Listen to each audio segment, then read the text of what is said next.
Om Shanti. Today in the Murli, Baba is talking about the power of silence and the power of purity and the power of knowledge. And first, we will talk about silence. And Baba says that science will not make you the rulers of the world. You will claim a right to the kingdom of the world, not through the power of science, but through the power of silence. And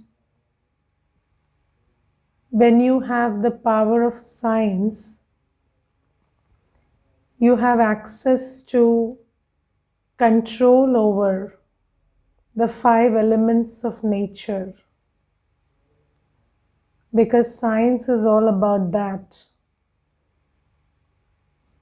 Every knowledge that is there in the world today is the knowledge of how to work with or control the 5 elements of nature. But when we practice silence, then silence is like that pathway into those worlds, those realms, which are beyond the reach of science. Through silence, you can reach yourself, your virtuous self, your powerful self. Through silence, you can connect with Baba, the ocean of virtues and powers. Through silence, you can connect with your home, the sweet world of silence. And through silence, you can connect with the world that's coming, that world of happiness and perfection. And when you connect with something or someone, you can draw their qualities into your present condition. And if you use the power of science, you can only connect with that which is tamo pradhan, which is very degraded in quality, that which is in and around you, the 5 elements of nature. But when you use the power of silence, you are able to connect with that which is vibrating at a much higher frequency than the present reality. And that is what will be able to pull you into their higher frequency. And this is how you claim the kingdom of heaven. So Baba says, the more you practice silence, and the silence that we practice is not a scary silence or a dead silence or a dull silence. Yes, even so, when we talk in Hindi, there is Shanti and there is Sannata. So Sannata is a negative word. And Baba, when he talks about silence, he's not talking about a silence where the silence is scary or dull or, dead silence. It's a silence full of knowledge. It's a silence full of realization. It's a silence full of happiness. It's a silence full of power. And silence is just a doorway. Where you go through that doorway is where you intend to go. And if you don't intend to go anywhere through that doorway, then you end up entering your subconscious mind, which is full of dirt and filth and bad memories right now. So, when we sit in silence, we do not leave it to silence to decide where we go. I, the soul, sit like a master in silence, and I direct my mind and buddhi to go where Baba directs me to go. In silence, I sit in self-realization. I sit in the connection with Baba and the connection with the home and the new world. And if you don't do that, then silence is a pathway. And if you don't intend, if you don't have a proper intention of where you want to go once you enter that pathway, then you will be lost in all that subconscious, the alleyways or the small alleys of the subconscious mind. So most people don't have a good relationship with silence these days. And they say that I can't stay silent. Why do you think that the phone has become such an important thing today? Because the phone gives you a distraction from silence, because most people don't like to be silent these days. And that's because as soon as they are silent, they don't know what to do in that silence. So they end up going into memories and going into other stuff that's filled in their subconscious mind. So Baba says our silence is a very knowledgeful silence, a very powerful silence, and we are very consciously practicing silence to draw in the power of higher consciousness into us. Does that make sense to you? Yes, and it is with this practice that you start vibrating higher and higher than the current reality, and this is what enables you to create a different reality. And also, as the law says, that the one who creates is the one who sustains or rules. So then you also become the ruler of that new reality called heaven. And Baba says science will only lead to destruction, because science is a creation and the creation is only as good as the creator. So if the creator is not working on himself, then the creation is bound to bring about destruction, because the creator is very destructive minded today. And then Baba also tells something very nice today in the Murli, which is, in the golden age, science also gives you happiness. These days, science is the source of a lot of problems. So, you know that those who have ammunition power and those who have the power of nuclear bombs and atomic bombs, all of which is a creation of science, or this artificial intelligence thing, all of that is wreaking havoc in the world these days. But Baba says in Satyug, even science will give you a lot of happiness, because those scientists who will carry the sanskars of science will come here and will learn how to be pure and knowledgeful from you. And then when the creator is pure and knowledgeful, then that creation will be used for happiness.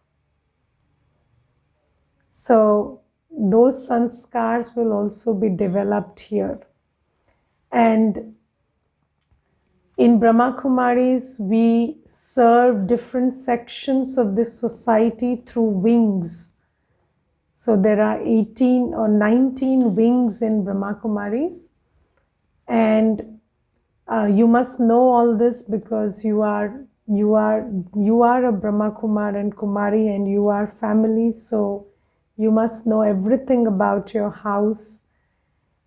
And through these 19 wings, one of which is the scientist engineer wing, and then there is the spiritual application and research center, Spark. There is the business wing, there is the administrators wing. So all these wings, they serve different sections of the society, and then there are conferences held in Mount Abu where eminent personalities who have made a mark in the world in these fields, they are invited to Mount Abu, and they are given knowledge, the spiritual knowledge, in a language which they understand. So that is the seva that's been done through the wings.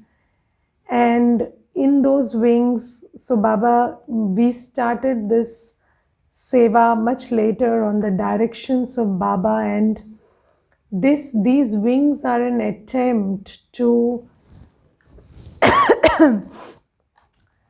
bring those souls into knowledge who will create the structure of Satyug in Satyug.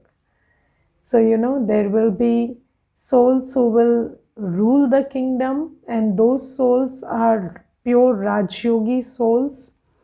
And those who practice Rajyog, which is the yoga which leads you to become a king, those are the souls who surrender their everything in this practice of Raj Yoga will become kings. But then there'll be a requirement of everyone in the kingdom, and then you will need scientists, and you will need those who will handle the cooking, and you will need those architects and those artists and designers and everything in Satyug. And Baba says this is why souls from different fields who have those know-how are also given Baba's message. And even if they don't become complete Raj Yogis, they do a little of Raj Yoga also, they will take those skills with themselves, and they will use those skills to create happiness. Yes, these days, every soul has some skill, some talent, some know-how, but then they are not using it to create happiness either for themselves or for others.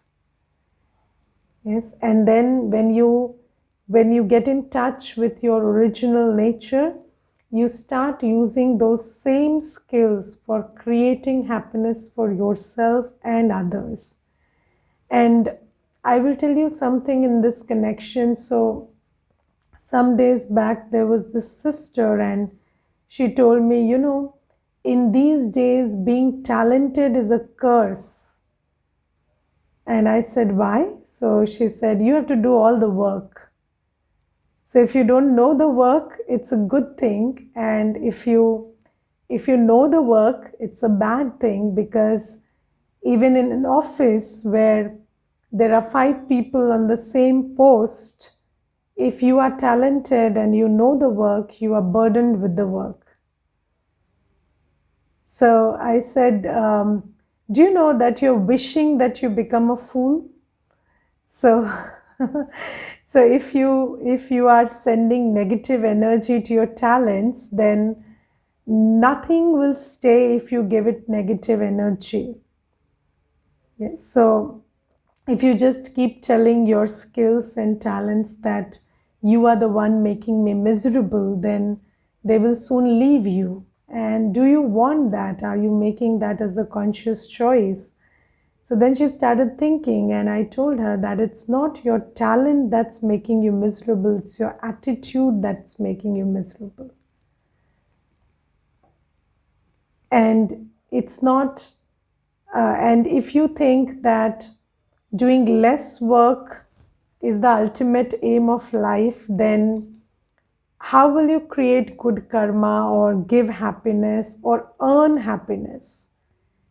Because nobody ever got happy by just sitting in a corner of the room, or nobody got happy by spending money or going on vacations alone. Happiness comes from good karma, and if you have the capacity to do good karma and you have the right attitude to do good karma, and you have the gratitude that you are able to do good karma, and along with that, if you have the interest that you want to do things that create, something in the world, or that create happiness for others, or create stuff that makes life comfortable and happy, then that attitude is going to give you a lot of happiness. So Baba says, even if people are talented and skilled, what I have observed is the more talented they are, the more miserable they are, because they have a bad attitude. And today, Baba also tells that when these souls who are talented and skilled and endowed in different know-hows, they come to Baba, Baba sets their attitude, their perception, their consciousness right. And then these very souls will become creators of things and institutions and structures that will create happiness in Satyug. So if you are an administrator, you can use that art of administration. If today you are able to make souls happy and peaceful and give them a safe and productive and encouraging environment, then probably these skills, along with the qualities that Baba is giving, will enable you to be a good administrator in Satyug also. So Baba is doing all this work, and then Baba talks about the importance of knowledge today.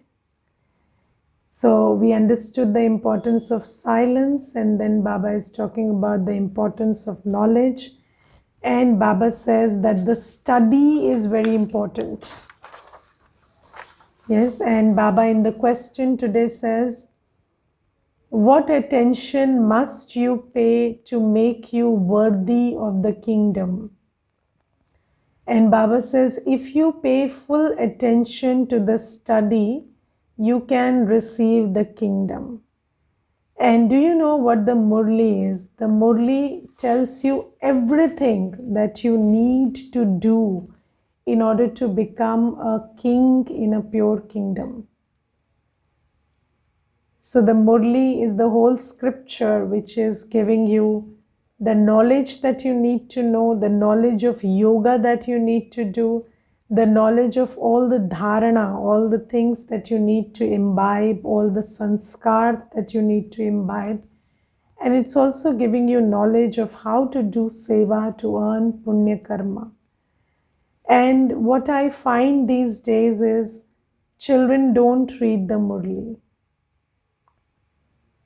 Yes, and how many of you every day read the Murli? Yes, read the Murli. So there are some who do, and there are some who don't. And then Baba says, if you don't pay attention to the study, and if you don't know what to do, how will you do what you're supposed to do? So paying attention to the study.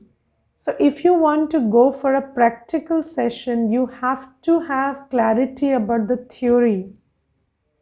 What will you practice? And then I find it very bizarre when children tell me that we meditate and we don't listen to the Murli. What do you meditate on and who do you remember? If you don't read Baba's Murli, if you don't have that much regard for Baba, how are you able to remember him? And who is it you are remembering in meditation? I don't get it. So Baba says, You must understand that meditation is all about remembering Baba. And this is Baba's Murli, where he is telling you who he is, what he does, and how you remember him and why you remember him. So, if you don't have clarity about that, then remembrance or meditation means nothing. So, Baba says you have to pay very good attention to the study of the Murli. And Baba says that listen carefully to what the Father says and imbibe it well. Now, there are two words, listening and hearing. So, one is you hear the Murli, another is you listen to the Murli. And listening is an act of the heart. And hearing is something you do with the ears. So, when you sit with the Murli, when you listen to Baba, you have to open your heart and listen to Baba. You cannot play the Murli and just listen to it with the ears where your heart is not present. So Baba says, listen carefully to what the Father says and then imbibe it well. So first is you listen with your heart, not with your logic, not with your ears. Because the heart recognizes the truth. Nothing else recognizes the truth. So you must listen very carefully, and then, because our sanskars are very tough, we have to make an effort to imbibe what Baba is saying. When the Father speaks to you and you children listen to him, you receive the kingdom. You know what? Baba says everything that will make you a king. But do you know that we sometimes have a resistance to some things that we listen to in the Murli? Some souls, and what you have resistance to is making you aware of that part of you which you need to work on. So whatever makes you uncomfortable in the Murli, and if you're listening with your heart, you will figure out what sanskar it is inside of you which is getting triggered when you listen to the Murli.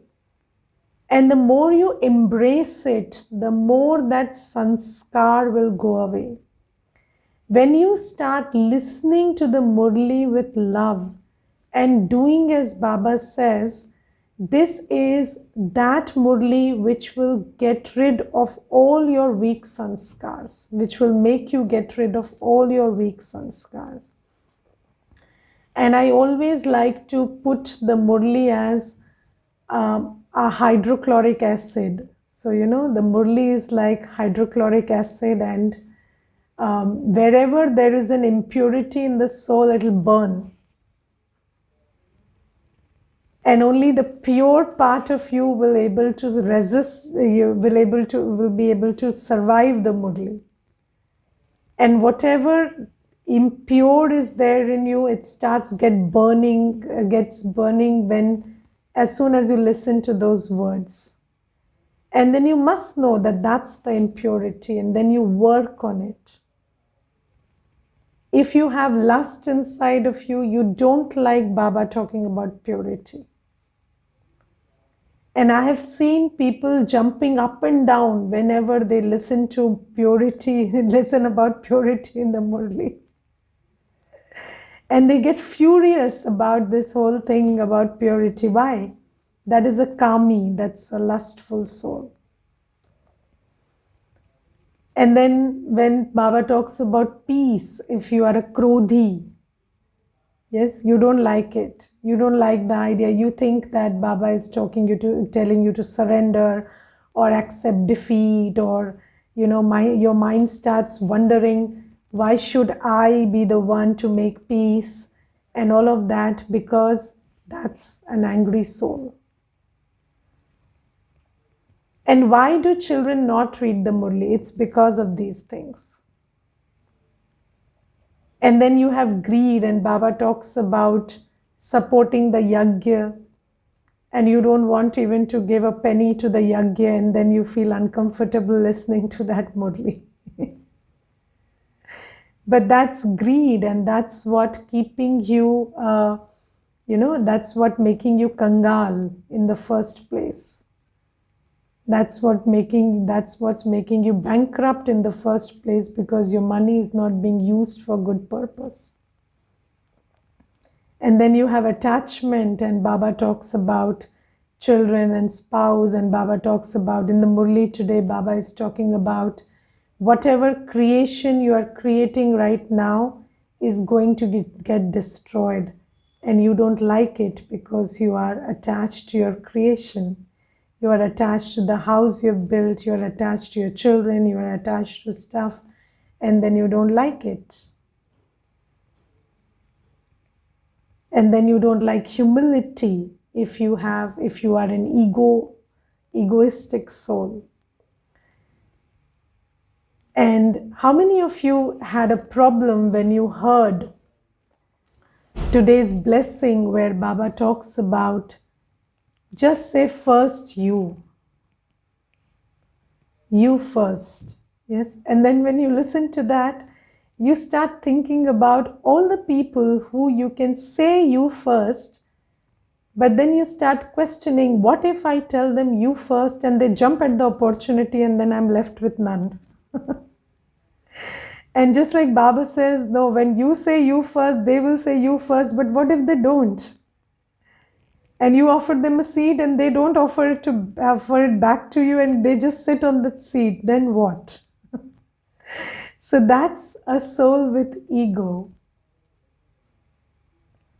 That's a soul with ego. And the beautiful thing is, we have not yet tried it. We have never tried it. We have never said you first. But we must have had one incident in life at least where somebody said you first. Have you had one incident in life where somebody said you first? How did that make you feel? And did you feel like offering them that seat at that time? Even a physical seat. Somebody offers you a seat, you say, no, no, you sit, I will stand, it's okay. And then you don't even mind standing. Earlier you were minding standing. Now standing becomes a choice. So it does work, right? But then we don't apply it because of this ego. Ego says me first, mine first. Me first, mine first, and I'm happy to offer you the second place. Yes, and I always tell you that the beautiful thing about Baba was, Brahma Baba also, that Brahma Baba said that you go first even further than me. And most people will say that, okay, you go forward, but don't go more forward than me.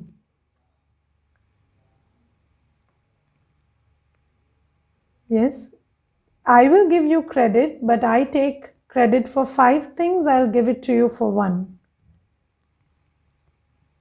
But nobody has a heart to give credit for 6 things and not take credit for either one of them.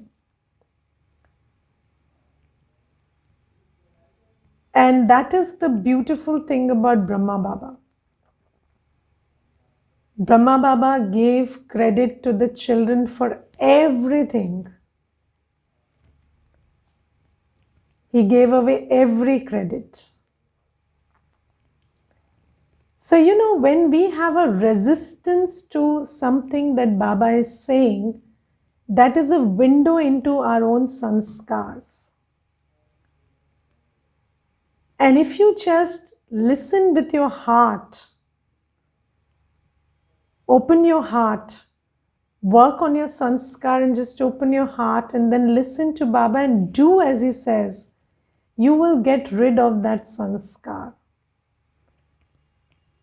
And that sanskar is causing you a lot of sorrow. Your attachment, your ego, your greed, your lust, your anger is the source of your sorrow. It's the cause of your sorrow. And if you just listen to Baba and did as he said, you will get rid of that sanskar which is causing you sorrow. That's why listen to the Murli. There are some parts of the Murli which trigger your sanskar of fear. When Baba talks about Vinash, there are many souls who feel afraid. And you're not afraid because of Vinash, you're afraid because that's your sanskar. And you need to work on it to be not afraid. So you keep listening to Baba and keep accepting that this is the reality and it is for the good. Because Baba says it's for the good, it's for the good. And that makes you fearless. So Baba says, pay very good attention to the study. And Baba says, when the Father speaks to you and you children listen to him, you receive the kingdom. So don't avoid listening to Baba. Baba is speaking to me, I have to listen to him. And that's how I receive the kingdom. And Baba says, if while listening to him you yawn or nod off, or if your intellect wanders, you lose the kingdom because that Murli is making you a king. And there is this saying in Hindi, I think in Gujarat they say, जब लक्ष्मी जी भाग्य बांट रही थी तो आप क्या मुंह धोने गए थे? When God was distributing fortune, did you go to wash your face? And this is what Baba is saying. That's the time Baba is giving fortune, and don't nod off or doze off at that time. That's your time to actually open your heart and imbibe whatever Baba is saying. Therefore, pay full attention to the study. Okay? Om Shanti. Today we'll offer bhog to Baba. It is Satguruvar, and many Baba's children have offered bhog, and 2 of them have their birthdays. And then there is somebody who has an anniversary. And then there's somebody who just got a promotion. So all of that is there. So I will take all of those remembrances to Baba, and we will all go to the subtle world together to offer bhog to Baba. So you have patience for 2 minutes and I'll redirect you to the other room. Om Shanti.